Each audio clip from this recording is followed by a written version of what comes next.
তিনি যখন আইনসভায় ভোটাভুটি হয় তাতে কিন্তু দেখা যায় যে শ্যামাপ্রসাদ মুখার্জির যে অক্লান্ত পরিশ্রমের ফলে আইনসভাতে কিন্তু বঙ্গ বিভাগের পক্ষেই সবাই ভোট দেয় কার্যকর হচ্ছে। তিনি কিন্তু সেই সময়তে এর বিরুদ্ধে তিনি গেছিলেন এবং সেখানে রহস্যজনকভাবে তার মৃত্যু হয়। তার মৃত্যু রহস্য সামনের দিনে হয়তো আমরা আশা করব উন্মোচিত হবে।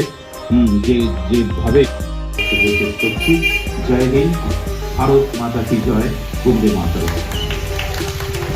তাই তাতে কিন্তু পূর্ববঙ্গ ঢুকে যায় পাকিস্তানের সাথে এবং পশ্চিমবঙ্গ দেখা যায় যে পশ্চিমবঙ্গ কিন্তু ভারতবর্ষের অন্তর্ভুক্তি হয়। এই ভারতবর্ষের অন্তর্ভুক্তির ক্ষেত্রে ডক্টর শ্যামাপ্রসাদ মুখার্জি আজকে পশ্চিমবঙ্গে যে আজকে আমাদের ভারতীয় জনতা পার্টির সরকার, আজকে আমরা পশ্চিমবাংলায় যে বসবাস করছি, আজকে তিনি সৃষ্টিকর্তা করে গেছেন, যার জন্য আজকে আমরা এই পশ্চিমবাংলায় এখানে দাঁড়িয়ে দীর্ঘদিন পরে পশ্চিমবঙ্গে এরকমভাবে শ্যামাপ্রসাদ মুখোপাধ্যায়ের জন্মদিন পালন হচ্ছে বলে বিজেপি সূত্রে খবর। পাশাপাশি যে ডবল ইঞ্জিন সরকার সবকিছু মিলিয়ে বাংলার সামগ্রিক সংগঠন থেকে মানুষের জীবন কতটা পাল্টাবে বলে মনে করছে? প্রথম কথা, আপনি বললেন যে এরকমভাবে শ্যামাপ্রসাদ মুখার্জির এখন জন্মজয়ন্তী পালন হচ্ছে। শ্যামাপ্রসাদ মুখার্জির 125 বছর ধরেই পালন করা হয় পশ্চিমবাংলায়, কিন্তু বিরোধী দল যারা ছিল আগে, যেমনি কংগ্রেস, তারপরে সিপিএম, তারপরে তৃণমূল, তারা সেভাবে করতে দিত না, বাধার সৃষ্টি করতো, কিন্তু আমরা তা সত্ত্বেও করতাম।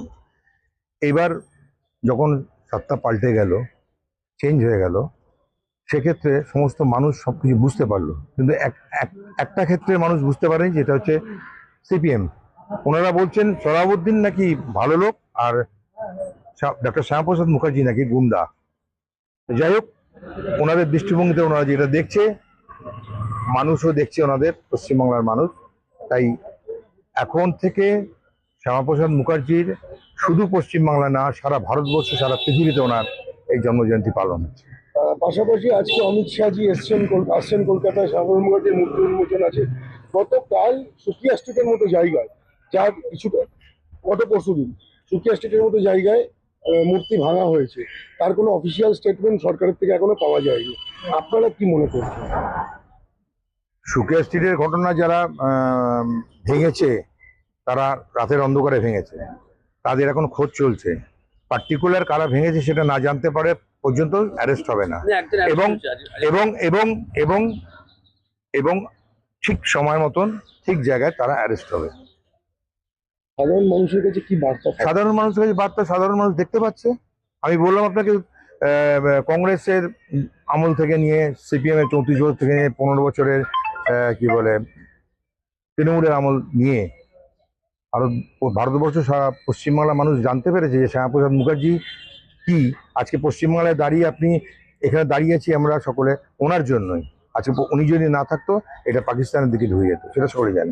শেষ একটি প্রশ্ন রাখি, রবীন্দ্রনাথ ঠাকুর থেকে শুরু করে বিদ্যাসাগর, বিবেকানন্দ, শ্যামাপ্রসাদ মুখার্জি, যে যত মহান ব্যক্তিত্বই থাকুক না কেন, তাদের ওই বছরে একটা দিন বরাদ্দ থাকে, হয় 25শে বৈশাখ, নইলে 23শে জানুয়ারি, কিন্তু সারা বছর তাদের শিক্ষাটা, তাদের শিক্ষাগত প্রাসঙ্গিকতাটা পাঠ্যবইয়ের জায়গা পাচ্ছে না।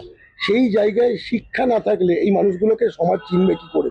এ বিষয়ে কি বিজেপি শিক্ষা দপ্তর কিছু ভাবছে? অবশ্যই ভাবছি। আপনি দেখবেন কিছুদিনের মধ্যেই দেখবেন সমস্ত শিক্ষা দপ্তরে এবং যারা যারা পাবলিশার্স আছে, যাদের বই চলছে, যে কোনো বই, ইতিহাস, যা কিছু, ইতিহাস, মেনলি ইতিহাস এবং বাংলা, এর মধ্যে এই সমস্ত মুনি ঋষিদের সমস্ত কিছু ঢুকবে। এখানে মুসলিমদের তোষণ করা সমস্ত, আপনারা সকলে জানেন, সব পড়ানো হতো। মাদ্রাসা কি, মাদ্রাসা নিয়ে বেশি হতো, সেসব উঠে যাবে, উঠে গিয়ে মুনি ঋষিদের সব আসবে। আজকে সেই দিন এসে গেছে যেদিন কোনটি প্রাসঙ্গিক আর কোনটি প্রাসঙ্গিক নয়, সেটিকে আজকে আমাদের নির্ধারণ করতে হবে। যদি কোনো ঘটনা ঘটে থাকে, শ্যামাপ্রসাদ মুখার্জির কোনো মূর্তি বা বেদি যদি আজকে কেউ ভেঙে দিয়ে থাকেন,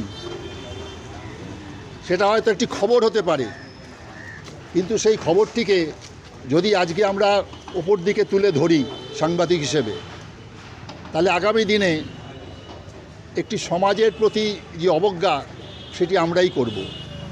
তার কারণ ক্ষুদ্র জিনিসকে বৃহৎ করে দেখাবার কোনো প্রয়োজন নেই। যার জন্মদিন আজকে 125 বছর, তার প্রাসঙ্গিকতা কিন্তু সেইখানেই। একদিন যাকে খুব একজন ছোট্ট মনে করা হয়েছিল, তিনি একদিন কিন্তু অঙ্গীকার করেছিলেন যে আমি আর এই ভারতবর্ষের পার্লামেন্টকে আমি একদিন কাঁপাবো। শুধু কাঁপাবো নয়, সেখানে তিনি গর্বের সঙ্গে বলেছিলেন যদি প্রধানমন্ত্রী আর কোনো নীতিকে অপ্রাসঙ্গিকভাবে নিয়ে আসতে পারেন তাহলে সেই নীতিকে রদ করার ক্ষমতা আমি রাখি, এবং সেটিকে তিনি কার্যকরী করেছিলেন। একটু আগে আপনারা শুনলেন এক দেশ এক নিশান, এক বিধান, এক সংবিধান। যখন প্রচেষ্টা হয়েছিল নেহেরুর দ্বারা যে জম্মু কাশ্মীরের জন্য আলাদা সংবিধান হবে দেশের মধ্যে, তখন তিনি সেখানে গর্জে উঠেছিলেন যে কখনোই এটি মেনে নেওয়া যাবে না। খুব ভালো দিন, একটা দিন এরকম একটা অনুষ্ঠান, এরকম একটা করা আমরা জানতাম না আগে, আজকে জানলাম। আজকে সরকারের পট পরিবর্তনে আজকে এই দিনটা একটা অন্যরকমের পেয়েছে, মূল্য পেয়েছে, মাত্রা পেয়েছে।